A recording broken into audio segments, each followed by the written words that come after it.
Okay, so I am Franz Jansen, and first of all, very much impressed by all the eminent physicists, because I am not a physicist, but rather a researcher in biology, which has motivated me to propose a different interpretation of quantum mechanical formalism from a biopsychological perspective. Quantum mechanics has to start from observations, which are biological phenomena. These observations are then interpreted with abstract reflection, which are also biopsychological phenomena. Therefore, it might be postulated that biopsychological functions participate in the establishment of physical formalism and could explain some weird aspects, especially those pertaining to superposition. Now I will show you my slides. I hope you can see them. Why would a biopsychologist be interested in quantum mechanics? When I became aware of the problem related to interpreting quantum mechanical superposition, I was struck by the similarity with biopsychological functions. This similarity suggests that superposition could be a mental rather than a physical phenomenon. On this issue, Zurek wrote, "At the root of our unease with quantum theory is the clash between the principle of superposition and everyday classical reality in which this principle appears to be violated." From a biopsychological perspective, this statement is not true, since normal mental functions also involve mental superpositions that have to be reduced to one outcome when verified by observation with sense organs. This is best illustrated in an example. When I do not know the actual moon phase and have no access to relevant information via internet or other sources, I can only imagine all possible moon phases for the next night. Over 6. This is a kind of mental superposition of about 6 potential moon phases. However, when verifying during the next night, I can only observe one single moon phase. Thus, the superposition of 6 potential moon phases had to collapse to only one. This example shows that mental superposition exists, although this example may better correspond to classical physics.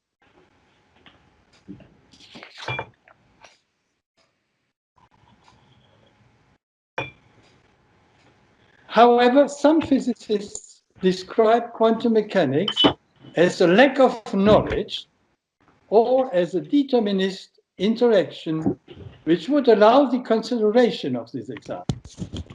Arabs wrote, "Quantum probabilities can be generally interpreted describing situations of maximum lack of knowledge."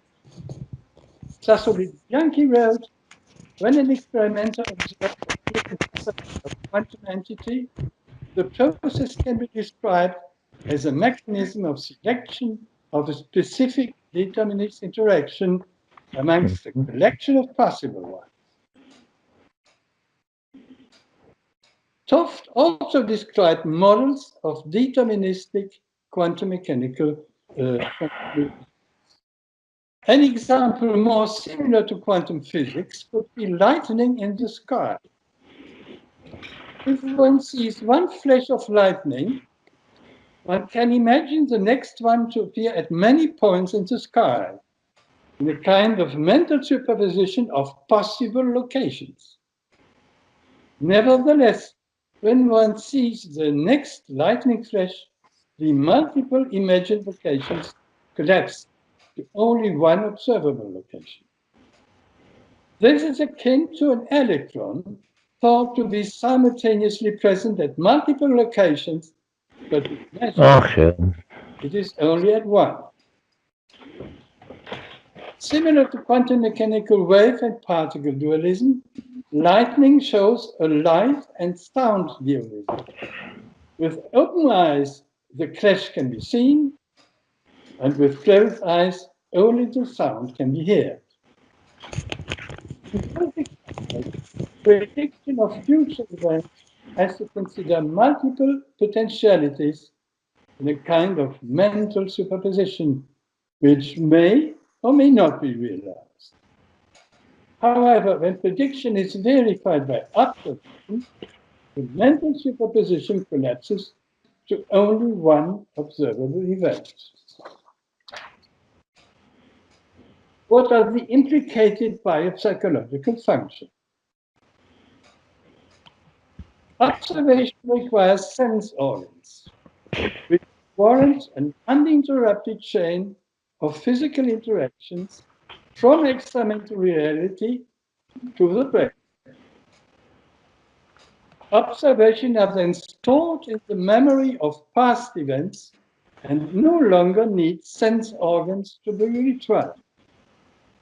Abstract reflection utilizes information stored in the memory and subjects it to some rearrangement to predict the future. Since memory and reflection do not require sense organs, they represent a closed system which can significantly differ from the actual present verifiable with sense organs. So, prediction of the future is therefore uncertain and represents only potentiality, which requires mental superposition of multiple possibilities, only one of which will be realized. Therefore, mental superposition is a normal biopsychological function helping us to predict the potential future. However, there is discordance between the physical and biopsychological definition of potentiality.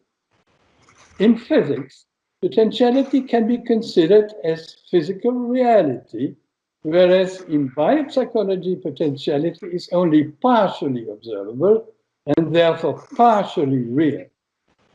The seeds have the potentiality to become a sunflower, which means that they have the necessary genes.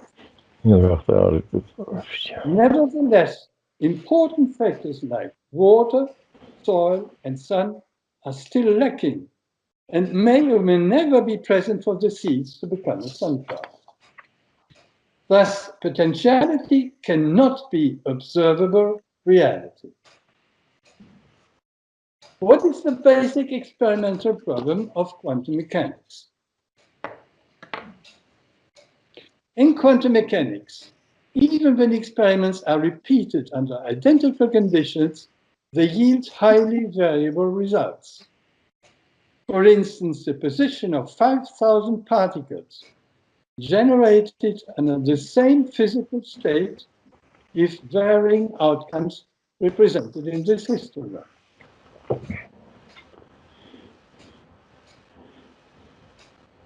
In physics, the variability of observation is expressed by physical formalism with superposition in Hilbert space. Such formalism is believed to describe the real behavior of nature as a continuum without any disruption by past, present, and future, as indicated by Einstein. Following von Neumann, the structure of the quantum mechanical formalism is interpreted as physical reality, which is in physical superposition and extends from the atomic cosmos to the entire universe. Biopsychology, on the other hand, is obliged to interpret nature's behavior as this continuum, with gaps between present past and future.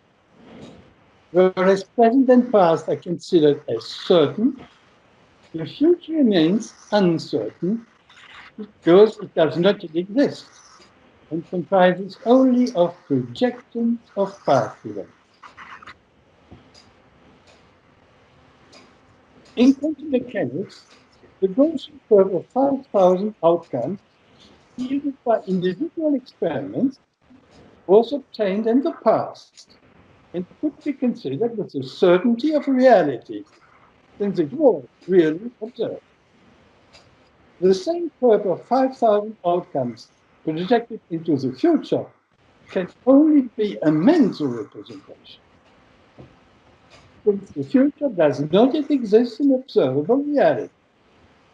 However, each individual future experiment with one outcome that, while unpredictable, is already included in the Gaussian distribution. This could, from a biopsychological perspective, illustrate the correlate of the mental distribution of 5,000 but only predicted outcomes to one observable outcome, as found with the wave function collapse. By considering superposition as a mental and not a physical phenomenon, the weird aspect of the collapse of superposition during measurement would disappear. There are differences between physical and biopsychological concepts. The physical interpretation of observations expressed with mathematical formalism does not integrate the past-future gap and is therefore a continuum up to infinity, which has to be considered as a whole.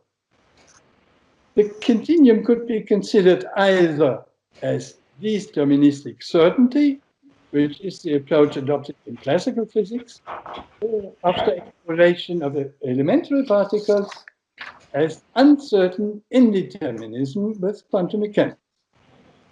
The mathematical continuum imposes von Neumann's extrapolation to the entire universe. The lacking gap between past and future extends the extrapolation of certainty of the past to the entire universe and suggests a reinterpretation of reality now based on the structure of the physical formalism. In other words, superposition is treated as physical reality, whereas everyday classical reality, without perceived superposition, is biopsychological illusion. In contrast to physical formalism, biopsychological functions are a discontinuum. They are represented by three distinct mental functions, allowing the separation of present, past, and future. In the present, active sense organs guarantee a direct link between the brain and the experiment. The past and the future no longer need active sense organs, but can become completely different from observable reality, representing the past-future gap. Whereas the past can be considered with certainty, the future remains uncertain. In biopsychology, uncertainty is essentially considered for the future and is represented by potentiality as a mental superposition of all possibilities. Since the past-future gap cannot be represented with physical formalism, it leads to some weird aspects in physics with respect to our everyday life represented by biopsychology. Ignor's-Friend thought experiment is a further suggestion that quantum mechanical superposition is not a physical but a mental superposition. Ignor's-Friend started an experiment in his lab. He first predicted with the wave function based on quantum mechanical superposition all probable outcomes. When he performed the measurement, he achieved the wave function collapse. Wigner himself was absent from the lab, but could predict the quantum mechanical outcome with the wave function, just as his friend did. However, he became aware of the collapse several hours later when he entered the lab again and could now observe the outcome of the measurement. If the wave function collapse was a physical collapse, it should have happened only once and at the same moment for both researchers. The fact that it happened at different time points for the friend who was present at the time of the measurement and for Wigner, who was only later aware of the outcome, shows that it can only be a mental representation of superposition which collapses when the measurement outcome can be observed with his own sense power. Classical statistics are mental representations and not a description of nature's behavior. Classical statistics create with mathematical formalism means and standard deviations for expressing the distribution of values of different entities. Means and standard deviations are certainly not a description of nature's behavior, but a mental representation based on mathematical formalism, which is completely different from nature's reality. Why could quantum mechanics not be another mental representation based on mathematical formalism, not conceived as a description, but as the best fit to nature's reality? Physics and biopsychology have different concepts. In physics, all observations are transformed into mathematical formalism, which extends across the continuum up to infinity. The certain class of is thereby extrapolated to the end of the universe as a continuum of physical superposition. In contrast, in biopsychology, the human knowledge of reality is segregated into three distinct categories, denoted as past, present, and future, with gaps between them. The past-future gap in particular separates the certainty of the past from the uncertainty of the future. Therefore, imagining the future requires consideration of all future possibilities in a kind of mental superposition or potentiality. Considering the mental interpretation of quantum mechanics as a physical superposition leads to some weird aspects. Although the mathematician Stewart wrote, there is strong consensus that mathematics isn't reality. It just resembles reality in a useful way. Frey from Copenhagen reported for Bohr, the formalism was useful to predict only the probability of a particular test result. It could not be interpreted as statements about how the world really is in itself.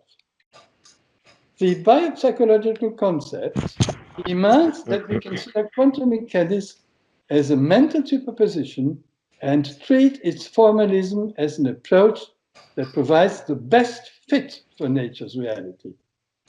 In everyday life, observation is a discontinuum with gaps between the certainty of the past and the uncertainty of the future concerning time, and between the certainty of macroscopic form and the uncertainty of elementary particles concerning space. The continuum of physical formalism is therefore fundamentally different, since it cannot reproduce such gaps. It adopts the uncertainty of physical superposition for the entire universe. However, the adoption of the biopsychological perspective with mental superposition would easily resolve the measurement problem and eliminate the weird aspects of quantum mechanical superposition. I'm speaking from a small medieval town in the south of France called Aigues-Mortes. This city is situated near the Mediterranean Sea not far from Montpellier, over here. And this is a slide of Montpellier. Thank you very much for your attention.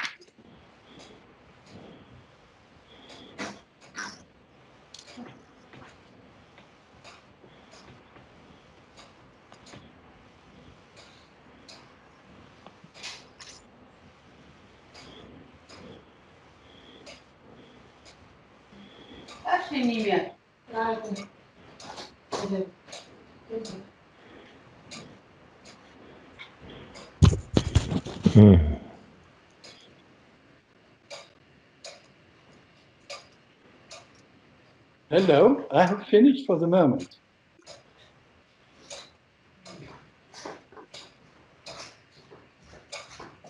No, bo mówiła o Monastysie.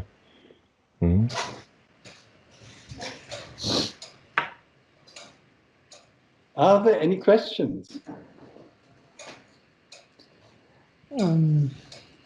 I think it's very difficult to go over the barriers of our disciplines. And it might well be that we didn't understand each other.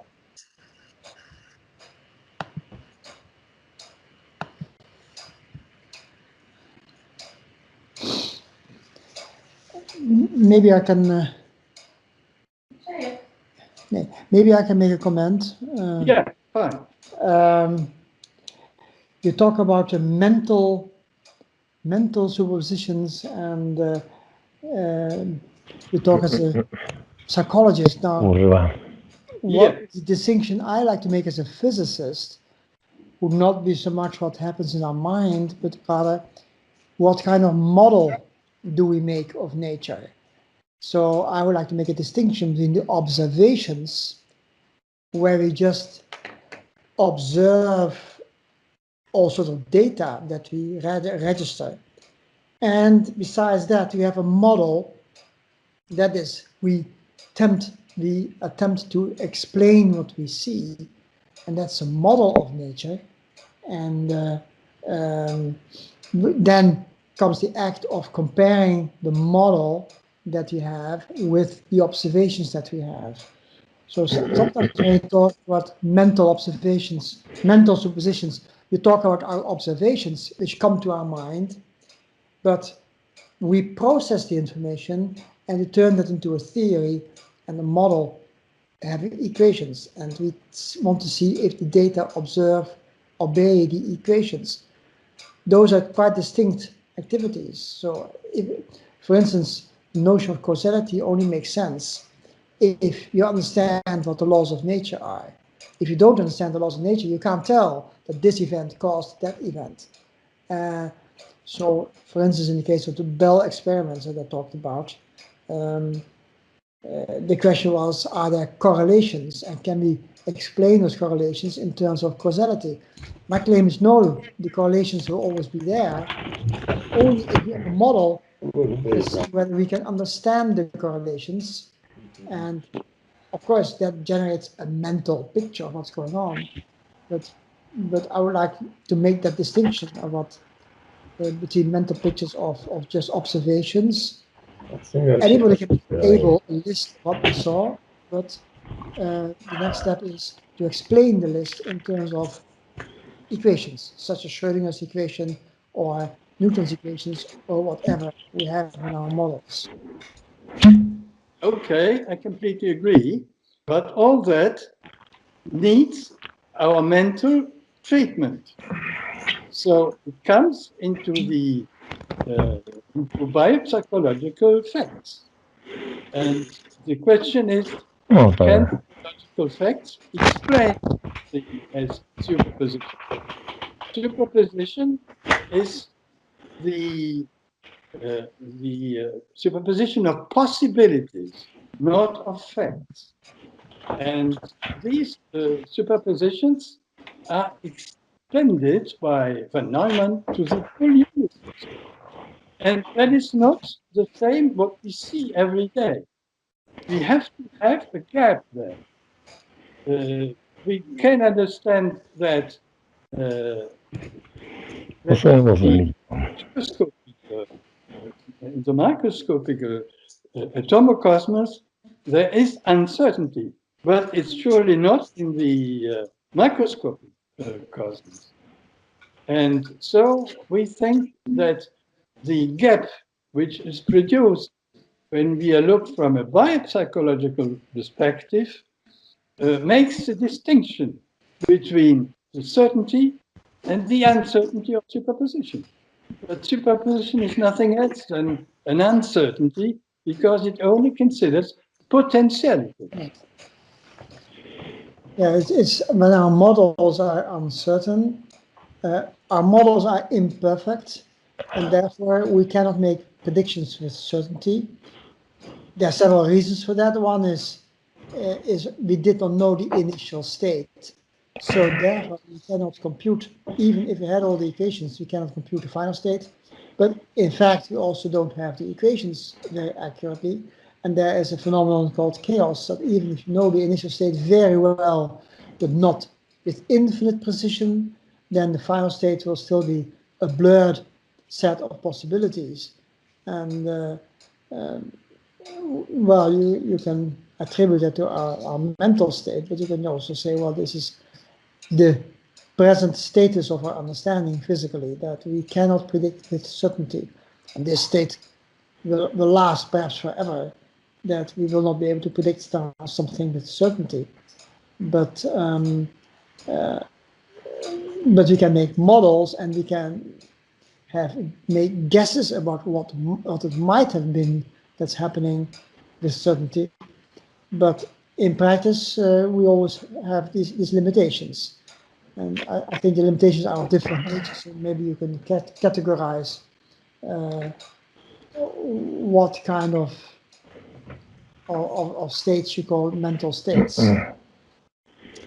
My purpose is to compare the physical approach to what we see in everyday life. And the big difference is that in everyday life, there is the gap between past and future, which makes the past certain and the future uncertain. So with potentiality only, with probable outcomes. And in physics, there is no gap. So the superposition goes from the past to the future to infinity. And this does not correspond to what we see every day in our life. Well, so I'm comparing both of them. In quantum mechanics, we have different kinds of sources for uncertainties. One is the superposition effect. That's, of course, what quantum mechanics is about. But in addition to that, there's the classical uncertainties that we don't know which quantum superposition is the state we are looking at. So that comes on top and above the quantum superposition. We have the situation that we don't know which wave function we're looking at, and that turns our wave function into a density matrix. And this is a further mathematical refinement of quantum mechanics, where we add the concept of density matrix. A density matrix is a set of many different possible superpositions of states, and we don't know which of these superpositions to choose. That comes on top and above the superposition coefficients that we call quantum mechanics. So this latter, this classical probability, is considered much better understood and not much of a mystery to most people. But it's a source of thermodynamics. In thermodynamics, you don't know where every molecule is going, but not only that is because the molecule has a wave pattern in its motion, but also even if we didn't have the wave patterns, there would still be uncertainties because we don't know the initial state very well, but also we don't know the equations very well. So all these uncertainties are staying there. But it's important, I think, to note that there are two different kinds of sources of uncertainties. Okay, but quantum uncertainties and classical uncertainties are always uncertainties. But we live in certainty in classical physics. In our daily life, it's certainty. The uncertainty is only found when you go to the microcosm, not in the macrocosm. So there should be the Heisenberg cut somewhere. And this is not seen in physics. You cannot make a gap in the physical formalism which goes from to the infinity in any case. So this the distinction I make. Why, therefore, we have the problem to understand quantum mechanical superposition, because we in our daily life have both uncertainty of the future and certainty of the past. I think that is a stop point. I don't know. There was a clock. No, I apologize for my clock here. It was your clock. I understand that it is very difficult to understand each other over the barrier of our disciplines. But it's very important to compare physics with normal mental, with the normal observations and reflections. Yeah, the confusing issue is that once you have the laws of nature, you can work them out towards the future, but also towards the past.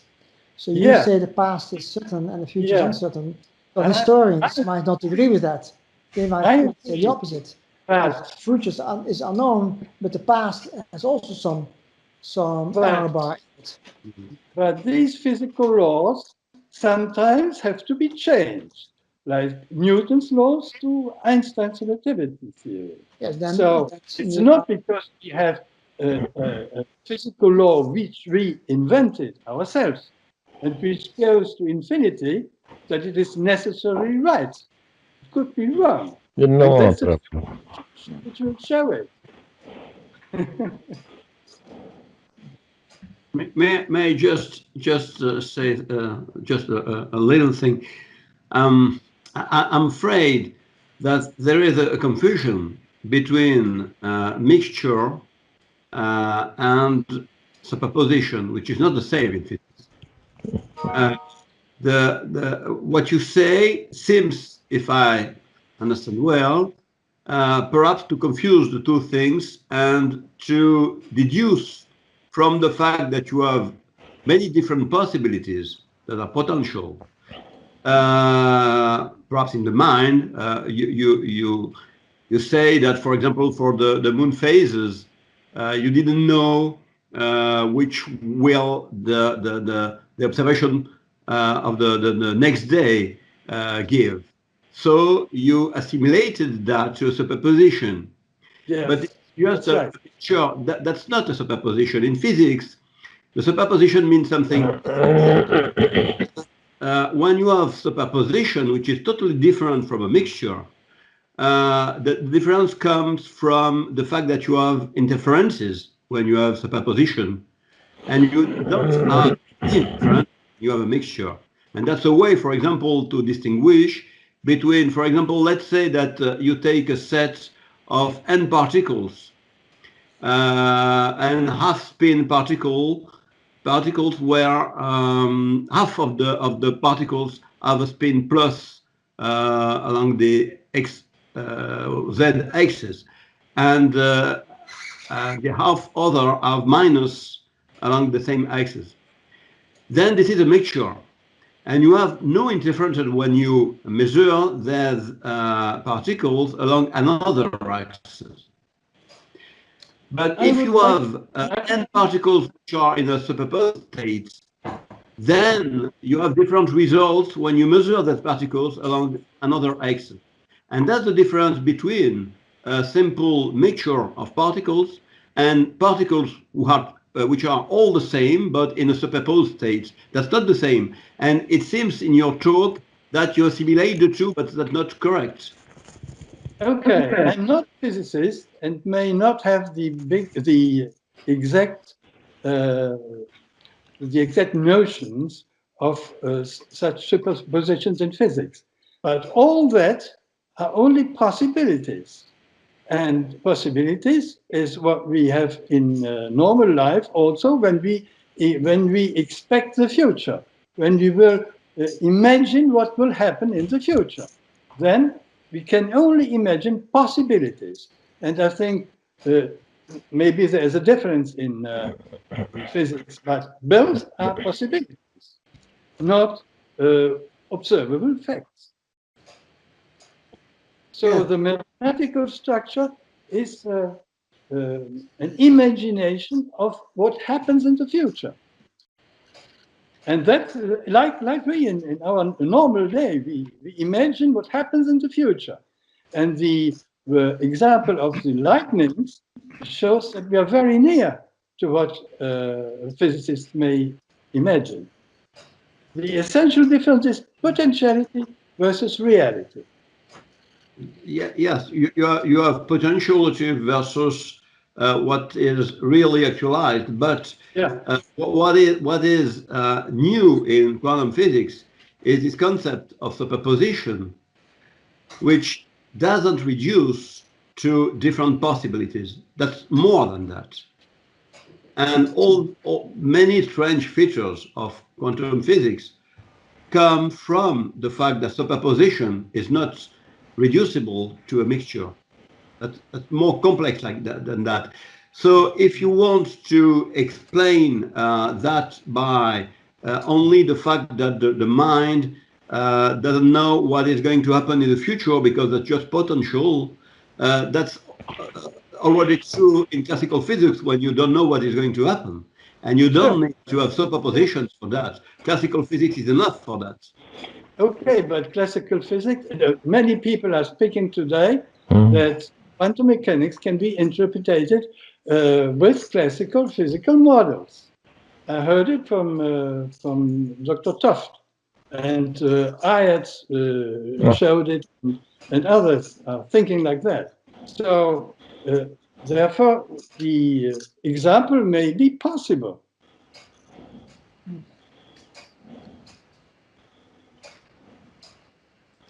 Well, there are different ways one can look at this. What I've tried to explain is that you can, with some fantasy, look at quantum mechanics as being not fundamentally different from classical theory, where normally people think that quantum probabilities, when you get superpositions of states, are fundamentally different from classical probabilities. But I claim, well, there's a way of looking at things that it's not so. But you have to understand then what models to use, that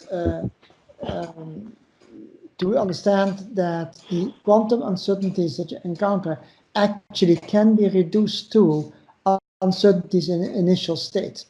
This requires quite some mathematics to see how the states develop, how they evolve from past to future. For that, you have to understand how the Schrödinger equation works. But then you can, if there is an underlying ontological theory, you can say, wait a minute, where do now all these uncertainties come from? And the answer in that case is, well, now in my model at least, the uncertainties all come from the uncertainties in the initial state. Because when we set up an experiment, we get our atoms and particles and sources from somewhere, but there's uncertainty here. We don't know. We don't know which what the initial state was. What were our initial atoms? Well, we measure them and say, okay, it's a hydrogen atom, it's an oxygen atom, whatever. We establish what kind of atom it is. But do we now know everything about the atom? Of course not. We don't know its exact position, its exact momentum, and so on, and which energy state it is in. All these are suppositions, which may or may not be true, but all those uncertainties will never go away. It's not possible to do an experiment such that after a while you say, now I know for certain where every atom is sitting. No, of course you cannot, because the initial uncertainties will always continue to be somewhere in our system, and the uncertainty is preserved. And that's a typical property of quantum theories, but also classical theories have that property. Only increase the uncertainties. As you know, there's the butterfly effect, that if a single butterfly now flaps its wings a little bit differently from what you might have expected, that will, after a couple of hundred years, it will change the climate over the whole globe. So, and some storms will take place in different positions. So that is called chaos, which says that a minor innocent looking uncertainty in initial state might become a global uncertainty in the not so distant future. Okay. But in quantum mechanics, one looks at this very differently. But my statement is, well, this difference might only be in our way of looking at things. In the way we write down the Schrödinger equation, it looks very different, but actually its physical source might be very strongly related. Okay. In physics, superposition is supposed for the whole universe, without any exception. There's no Heisenberg cut. Exactly. But in normal life, we have the cut. In microscopic, we see something of certain. Only in the microscope we see uncertainty. In the same way as we see uncertainty in the future. Controle superposition. Biological part. So, continuity of superposition to the infinity in physics is not in conformity with what we observe in normal life. Is our normal life now an illusion, or is the physical concept should be a better fit to nature's behavior and not a description? Well, think of the planetary system. The planets are prototypes of classical things. We don't have to worry about superpositions of planets, or at least in a very high accuracy, the planets are controlled by Newton's laws, which are not quantum mechanical. And for the planets, that's a very good model, but not it. So then you look at the atoms, quantum mechanics. And so, all these distinctions come about only after we made models of how things are supposed to behave. Even if we can never control our world infinitely precisely, there's no way, because we are coping with initial uncertainties. But in our models, you can say, okay, assume the initial state to be this or this or that, whatever, then we can compute practically with certainty how the thing will evolve. Same thing for the planets. You can say assume we know where the planets are now with infinite accuracy, then we can make a model where always the position of the planets will be certain at some particular point. There'll never be uncertainties. That doesn't mean that there are no uncertainties in practice, because in practice we cannot do that. We don't know the masses of these planets. Their positions are also with error bars. So everything comes with error bars, and those error bars are rapidly growing. So that in practice we always have to deal with all sorts of uncertainties. The quantum uncertainty, which looks very different, could be just an uncertainty in our model rather than in our fundamental understanding. I understand that the planets are more classical physics. But when one follows von Neumann, he extrapolated the quantum mechanical superposition to the whole universe. Yes. So in practice, yes, but you know very well, quantum mechanics holds for very tiny objects where it is most manifest. So for atoms and molecules, it's manifest, but strictly speaking, of course, quantum mechanics applies to the entire universe. And people talk about superpositions of universes, strange enough. But yes, you can. So in principle, there's no distinction, but in practice, the planets in very high accuracy in their motion around the sun, you can consider that as being classical physics. Of course, there is superposition even among planets, but that's way beyond our ability to observe that. To take that even to granted in our models, there are much bigger uncertainties elsewhere. Like what do the planets, what kind of atmospheres do the planets have, what kind of earthquakes can take place, and so on and so forth. So those uncertainties are billions of times bigger than the quantum uncertainties. But yes, there are quantum uncertainties as well in the planetary systems. Superposition is also imagined for the interaction with our consciousness. So it goes very, very long. And I think that does not correspond to our daily life experience. and we have to make the difference between both. Physics has one way of thinking, and daily life has another way of thinking. Well, not if you are a good physicist, you would say, well, whatever we experience, even in our daily life, is real physics. And it obeys the same laws, even if we do not always recognize them. Of course, in our daily life, we are making the physical laws with our head, because we interpret our observation. It's a mental activity, all the physical laws. If not, we would not have it. As a physicist, I would say physical laws are they're relevant everywhere, including daily life, certainly daily life. That's where they first were discovered. But we like to study the physical laws more in their pristine forms, which means that we want to know exactly how things work. And then you have to idealize the situation, and that's what we always like to do, to look at the ideal hydrogen atom, the ideal, well, whatever, photon or elementary particle. Then quantum mechanics works very precisely. Daily life is much dirtier in this respect, that something is never ideal. A tree or a house or an automobile, they are very complicated objects where many different laws of nature at the same time are at work.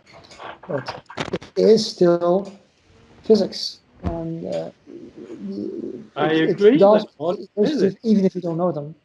I agree that all is physics, but we invented this physics. Well, when we think that the laws we imagine will hold, and it's not always the case. But the laws are based on our observations. We made our observations, but what we observe is just depends on how nature behaves. So I don't fully agree with you. The laws are not only man-made; they are really discovered as laws of nature as well. So don't underestimate that we start off with many theories, we end up only with a few, which are theories that were corroborated by observations. So physics comes with experimental observations. Okay.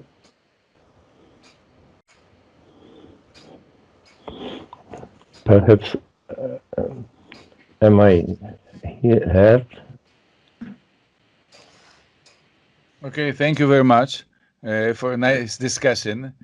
And it was very fruitful for me.